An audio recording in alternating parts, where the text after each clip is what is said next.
ರಾಜಕಾರಣಿಗಳ ಹೇಳಿಕೆಯನ್ನ ಬದಿಗೊಟ್ಟು ತನಿಖಾ ಸಂಸ್ಥೆಗಳು ಈ ಉಗ್ರರು ಬಂದದ್ದು ಹೇಗೆ, ಪ್ಲಾನಿಂಗ್ ಮಾಡಿದ್ದು ಹೇಗೆ, ಇದರ ಬಗ್ಗೆ ತನಿಖೆಯನ್ನ ಚುರುಕುಗೊಳಿಸಿದ್ದಾರೆ. ತನಿಖೆಯ ಭಾಗವಾಗಿ ಸಿಕ್ಕ ಒಂದಷ್ಟು ಮಾಹಿತಿಯನ್ನ ನಿಮ್ಮ ಮುಂದೆ ನಾವು ಹಂಚಿಕೊಳ್ತಾ ಇದ್ದೇವೆ. ಈ ಉಗ್ರರ ಹೆಜ್ಜೆ ಗುರುತು ಪತ್ತೆಯಾಗಿದೆ. ಏಪ್ರಿಲ್ 22ನೇ ತಾರೀಕು ಪಹಲ್ಗಾಮ್ನಲ್ಲಿ ಅಟ್ಯಾಕ್ ಮಾಡಬೇಕು ಅನ್ನೋ ನಿರ್ಧಾರವನ್ನ ಫೆಬ್ರವರಿಯಿಂದಲೇ ಪ್ರಾರಂಭ ಮಾಡಿದ್ದಾರೆ ಉಗ್ರರು. ಅದರಲ್ಲೂ ಪಾಕ್ ಆಕ್ರಮಿತ ಕಾಶ್ಮೀರ ಹೆಡ್ ಕ್ವಾರ್ಟರ್ಸ್ ಫೆಬ್ರವರಿ 5ರಂದು ಪಿಒಕೆಯ ರಾವಲ್ಕೋಟ್ನಲ್ಲಿ ಸಭೆ ನಡೆಯುತ್ತೆ. ಲಷ್ಕರ್ ಹಾಗೆ ಜೈಷ್ ಹಮಾಸ್ ನಾಯಕರು ಕೂಡ ಈ ಸಭೆಯಲ್ಲಿ ಭಾಗಿಯಾಗಿದ್ದು, ಇದರ ಎಕ್ಸ್ಕ್ಲೂಸಿವ್ ಫೋಟೋ ಹಾಗೆ ವಿಡಿಯೋವನ್ನ ನಾವು 23ನೇ ತಾರೀಕೆ ಏಪ್ರಿಲ್ 23ನೇ ತಾರೀಕೇನೆ ನಿಮ್ಮ ಮುಂದೆ ತೋರಿಸಿದ್ದೇವೆ. ರಿಪಬ್ಲಿಕ್ ಮೀಡಿಯಾ ನೆಟ್ವರ್ಕ್ನ ಎಕ್ಸ್ಕ್ಲೂಸಿವ್ ದೃಶ್ಯಗಳು. ಲಷ್ಕರ್ ಹಾಗೆ ಜೈಷ್ ಹಾಗೆ ಹಮಾಸ್ ಉಗ್ರ ಸಂಘಟನೆಯ ನಾಯಕರು ಸಭೆಯಲ್ಲಿ ಭಾಗಿಯಾಗಿದ್ರು ಫೆಬ್ರವರಿ 5ನೇ ತಾರೀಕು. ಈ ಸಭೆಯ ಬಳಿಕ ಉಗ್ರರನ್ನ ಭಾರತಕ್ಕೆ ಕಳುಹಿಸುವ ನಿರ್ಧಾರಕ್ಕೆ ಬರುತ್ತೆ ಪಾಕಿಸ್ತಾನ. ಮಾರ್ಚ್ 15ಕ್ಕೆ ಮತ್ತೊಂದು ಸಭೆ, ಲಷ್ಕರ್ ಎ ತೊಯ್ಬಾ ಕಚೇರಿಯಲ್ಲಿ ನಡೆದ ಸಭೆ ಇದು. ಆ ಸಭೆಯಲ್ಲಿ ಲಷ್ಕರ್ ಡೆಪ್ಯೂಟಿ ಕಮಾಂಡರ್ ಹಾಗೆ TRF, ಈಗೇನು ಉಗ್ರಗಾಮಿ ಸಂಘಟನೆ ಈ ದಾಳಿಯ ಹೊಣೆ ಹೊತ್ತಿದೆಯಲ್ಲ, ಪಹಲ್ಗಾಮ್ನಲ್ಲಿ ಆದ ದಾಳಿಯ ಹೊಣೆ, ರೆಸಿಸ್ಟೆಂಟ್ ಫ್ರಂಟ್, ಇದರ ನಾಯಕ ಸೈಫುಲ್ಲಾ ಖಾಲಿದ್, ಈತನ ನೇತೃತ್ವದಲ್ಲೇ ನಡೆಯುತ್ತೆ ಸಭೆ ಮಾರ್ಚ್ 15ನೇ ತಾರೀಕು. ISI ಹಾಗೆ ಪಾಕ್ ಸೇನೆಯ ನಾಯಕರು ಕೂಡ ಈ ಸಭೆಯಲ್ಲಿ ಭಾಗಿಯಾಗಿದ್ರು.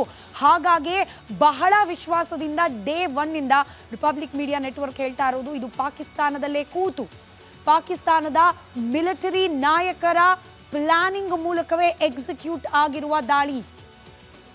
ಮಾರ್ಚ್ 15ನೇ ತಾರೀಕು ನಡೆದಿರುವ ಸಭೆಯಲ್ಲಿ ISI, ಪಾಕಿಸ್ತಾನದ ಇಂಟೆಲಿಜೆನ್ಸ್ ಬ್ಯೂರೋ ಹಾಗೆ ಪಾಕಿಸ್ತಾನದ ಸೇನೆಯ ನಾಯಕರು ಕೂಡ ಭಾಗಿಯಾಗಿರ್ತಾರೆ.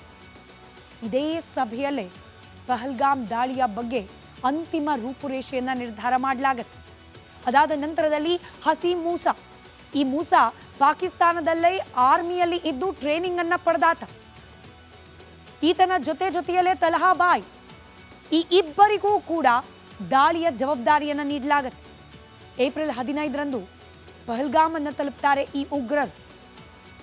3 ಪ್ರದೇಶಗಳ ರೆಕ್ಕೆಯನ್ನ ಮಾಡಿದ್ರು. ಬೇತಾಬ್ ಕಣಿವೆ, ಪಹಲ್ಗಾಮ್ ಕಣಿವೆ ಹಾಗೆ ಅರು ವ್ಯಾಲಿ, ಈ 3 ಪ್ರದೇಶಗಳ ರೆಕ್ಕಿ ಮಾಡಿದ್ರು ಭಯೋತ್ಪಾದಕರು. ಬೇತಾಬ್ ಘಾಟಿಯಲ್ಲೇನೆ ಶಸ್ತ್ರಾಸ್ತ್ರವನ್ನ ಬಚ್ಚಿಟ್ಟಿದ್ರು ಉಗ್ರರು. ಆದರೆ ಆ ಭಾಗಗಳಲ್ಲಿ ಸೆಕ್ಯೂರಿಟಿ ವ್ಯವಸ್ಥೆ ಹೆಚ್ಚಿದ್ದ ಕಾರಣಕ್ಕೆ ಅಟ್ಯಾಕ್ ಅನ್ನ ಸೆಕ್ಯೂರಿಟಿ ವ್ಯವಸ್ಥೆ ಕಡಿಮೆ ಇದ್ದ ಪಹಲ್ಗಾಮ್ನಲ್ಲಿ ನಡೆಸಲಾಗುತ್ತೆ ಏಪ್ರಿಲ್ 22ನೇ ತಾರೀಕು. ಫೆಬ್ರವರಿಯಿಂದ ಪ್ರಾರಂಭವಾಗಿ ಏಪ್ರಿಲ್ವರೆಗೂ ಹಂತ ಹಂತವಾಗಿ ಯಾವ ರೀತಿ ಪ್ಲಾನಿಂಗ್ ಆಗಿತ್ತು ಅನ್ನೋದರ ಡೀಟೇಲ್ಸ್ ಇದೀಗ ತನಿಖಾ ಸಂಸ್ಥೆಗೆ ಲಭ್ಯವಾಗಿದೆ ಅಲ್ವಾ. ರಾಜಕಾರಣಿಗಳ ಹೇಳಿಕೆಯನ್ನ ಬದಿಗೊಟ್ಟು ತನಿಖಾ ಸಂಸ್ಥೆಗಳು ಈ ಉಗ್ರರು ಬಂದದ್ದು ಹೇಗೆ, ಪ್ಲಾನಿಂಗ್ ಮಾಡಿದ್ದು ಹೇಗೆ, ಇದರ ಬಗ್ಗೆ ತನಿಖೆಯನ್ನ ಚುರುಕುಗೊಳಿಸಿದ್ದಾರೆ. ತನಿಖೆಯ ಭಾಗವಾಗಿ ಸಿಕ್ಕ ಒಂದಷ್ಟು ಮಾಹಿತಿಯನ್ನ ನಿಮ್ಮ ಮುಂದೆ ನಾವು ಹಂಚಿಕೊಳ್ತಾ ಇದ್ದೇವೆ. ಈ ಉಗ್ರರ ಹೆಜ್ಜೆ ಗುರುತು ಪತ್ತೆಯಾಗಿದೆ. ಏಪ್ರಿಲ್ 22ನೇ ತಾರೀಕು ಪಹಲ್ಗಾಮ್ನಲ್ಲಿ ಅಟ್ಯಾಕ್ ಮಾಡಬೇಕು ಅನ್ನೋ ನಿರ್ಧಾರವನ್ನ ಫೆಬ್ರವರಿಯಿಂದಲೇ ಪ್ರಾರಂಭ ಮಾಡಿದ್ದಾರೆ ಉಗ್ರರು. ಅದರಲ್ಲೂ ಪಾಕ್ ಆಕ್ರಮಿತ ಕಾಶ್ಮೀರ ಹೆಡ್ ಕ್ವಾರ್ಟರ್ಸ್ ಫೆಬ್ರವರಿ 5ರಂದು ಪಿಒಕೆಯ ರಾವಲ್ಕೋಟ್ನಲ್ಲಿ ಸಭೆ ನಡೆಯುತ್ತೆ. ಲಷ್ಕರ್ ಹಾಗೆ ಜೈಷ್ ಹಮಾಸ್ ನಾಯಕರು ಕೂಡ ಈ ಸಭೆಯಲ್ಲಿ ಭಾಗಿಯಾಗಿದ್ದು, ಇದರ ಎಕ್ಸ್ಕ್ಲೂಸಿವ್ ಫೋಟೋ ಹಾಗೆ ವಿಡಿಯೋವನ್ನ ನಾವು 23ನೇ ತಾರೀಕೆ ಏಪ್ರಿಲ್ 23ನೇ ತಾರೀಕೇನೆ ನಿಮ್ಮ ಮುಂದೆ ತೋರಿಸಿದ್ದೇವೆ. ರಿಪಬ್ಲಿಕ್ ಮೀಡಿಯಾ ನೆಟ್ವರ್ಕ್ನ ಎಕ್ಸ್ಕ್ಲೂಸಿವ್ ದೃಶ್ಯಗಳು. ಲಷ್ಕರ್ ಹಾಗೆ ಜೈಷ್ ಹಾಗೆ ಹಮಾಸ್ ಉಗ್ರ ಸಂಘಟನೆಯ ನಾಯಕರು ಸಭೆಯಲ್ಲಿ ಭಾಗಿಯಾಗಿದ್ರು ಫೆಬ್ರವರಿ 5ನೇ ತಾರೀಕು. ಈ ಸಭೆಯ ಬಳಿಕ ಉಗ್ರರನ್ನ ಭಾರತಕ್ಕೆ ಕಳುಹಿಸುವ ನಿರ್ಧಾರಕ್ಕೆ ಬರುತ್ತೆ ಪಾಕಿಸ್ತಾನ. ಮಾರ್ಚ್ 15ಕ್ಕೆ ಮತ್ತೊಂದು ಸಭೆ, ಲಷ್ಕರ್ ಎ ತೊಯ್ಬಾ ಕಚೇರಿಯಲ್ಲಿ ನಡೆದ ಸಭೆ ಇದು.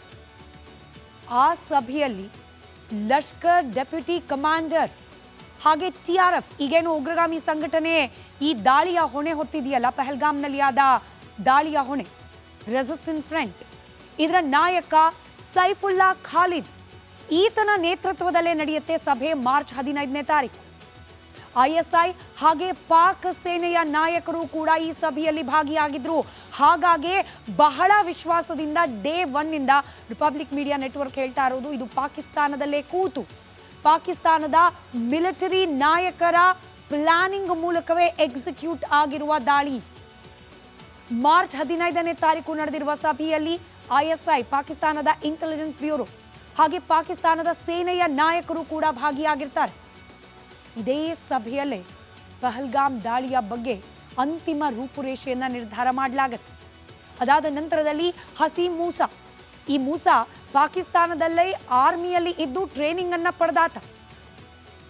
ಈತನ ಜೊತೆಯಲ್ಲೇ ತಲಹಾ ಬಾಯ್, ಈ ಇಬ್ಬರಿಗೂ ಕೂಡ ದಾಳಿಯ ಜವಾಬ್ದಾರಿಯನ್ನು ನೀಡಲಾಗುತ್ತೆ. ಏಪ್ರಿಲ್ 15ರಂದು ಪಹಲ್ಗಾಮ್ ಅನ್ನು ತಲುಪ್ತಾರೆ ಈ ಉಗ್ರರು. 3 ಪ್ರದೇಶಗಳ ರೆಕ್ಕೆಯನ್ನ ಮಾಡಿದ್ರು. ಬೇತಾಬ್ ಕಣಿವೆ, ಪಹಲ್ಗಾಮ್ ಕಣಿವೆ ಹಾಗೆ ಅರು ವ್ಯಾಲಿ, ಈ 3 ಪ್ರದೇಶಗಳ ರೆಕ್ಕಿ ಮಾಡಿದ್ರು ಭಯೋತ್ಪಾದಕರು. ಬೇತಾಬ್ ಘಾಟಿಯಲ್ಲೇನೆ ಶಸ್ತ್ರಾಸ್ತ್ರವನ್ನ ಬಚ್ಚಿಟ್ಟಿದ್ರು ಉಗ್ರರು.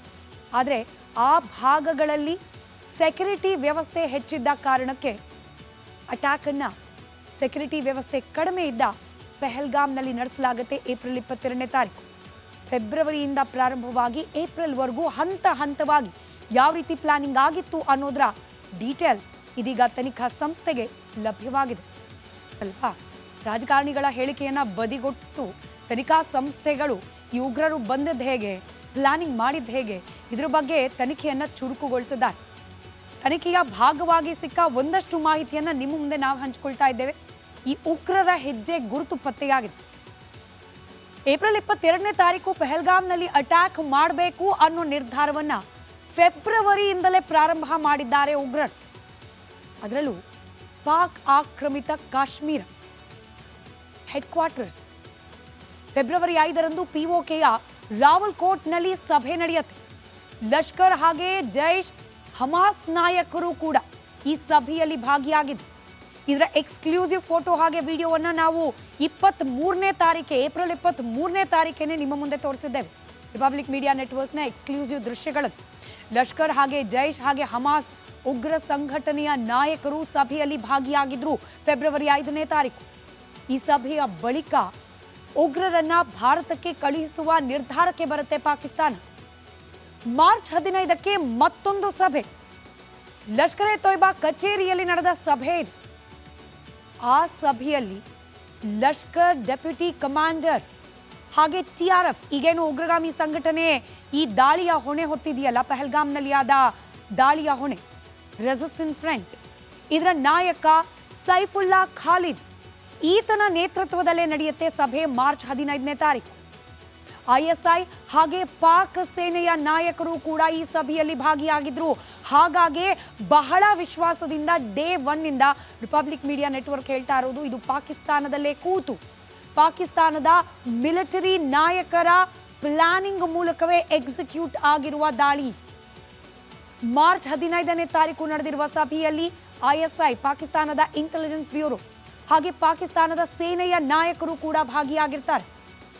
ಇದೇ ಸಭೆಯಲ್ಲೇ ಪಹಲ್ಗಾಮ್ ದಾಳಿಯ ಬಗ್ಗೆ ಅಂತಿಮ ರೂಪುರೇಷೆಯನ್ನ ನಿರ್ಧಾರ ಮಾಡಲಾಗುತ್ತೆ. ಅದಾದ ನಂತರದಲ್ಲಿ ಹಸೀಮ್ ಮೂಸಾ, ಈ ಮೂಸಾ ಪಾಕಿಸ್ತಾನದಲ್ಲೇ ಆರ್ಮಿಯಲ್ಲಿ ಇದ್ದು ಟ್ರೈನಿಂಗ್ ಅನ್ನ ಪಡೆದಾತ. ಈತನ ಜೊತೆಯಲ್ಲೇ ತಲಹಾ ಬಾಯ್, ಈ ಇಬ್ಬರಿಗೂ ಕೂಡ ದಾಳಿಯ ಜವಾಬ್ದಾರಿಯನ್ನು ನೀಡಲಾಗುತ್ತೆ. ಏಪ್ರಿಲ್ 15ರಂದು ಪಹಲ್ಗಾಮ್ ಅನ್ನು ತಲುಪ್ತಾರೆ ಈ ಉಗ್ರರು. 3 ಪ್ರದೇಶಗಳ ರೆಕ್ಕೆಯನ್ನ ಮಾಡಿದ್ರು. ಬೇತಾಬ್ ಕಣಿವೆ, ಪಹಲ್ಗಾಮ್ ಕಣಿವೆ ಹಾಗೆ ಅರು ವ್ಯಾಲಿ, ಈ 3 ಪ್ರದೇಶಗಳ ರೆಕ್ಕಿ ಮಾಡಿದ್ರು ಭಯೋತ್ಪಾದಕರು. ಬೇತಾಬ್ ಘಾಟಿಯಲ್ಲೇನೆ ಶಸ್ತ್ರಾಸ್ತ್ರವನ್ನ ಬಚ್ಚಿಟ್ಟಿದ್ರು ಉಗ್ರರು. ಆದರೆ ಆ ಭಾಗಗಳಲ್ಲಿ ಸೆಕ್ಯೂರಿಟಿ ವ್ಯವಸ್ಥೆ ಹೆಚ್ಚಿದ್ದ ಕಾರಣಕ್ಕೆ ಅಟ್ಯಾಕ್ ಅನ್ನ ಸೆಕ್ಯೂರಿಟಿ ವ್ಯವಸ್ಥೆ ಕಡಿಮೆ ಇದ್ದ ಪಹಲ್ಗಾಮ್ನಲ್ಲಿ ನಡೆಸಲಾಗುತ್ತೆ. ಏಪ್ರಿಲ್ 22ನೇ ತಾರೀಕು ಫೆಬ್ರವರಿಯಿಂದ ಪ್ರಾರಂಭವಾಗಿ ಏಪ್ರಿಲ್ವರೆಗೂ ಹಂತ ಹಂತವಾಗಿ ಯಾವ ರೀತಿ ಪ್ಲಾನಿಂಗ್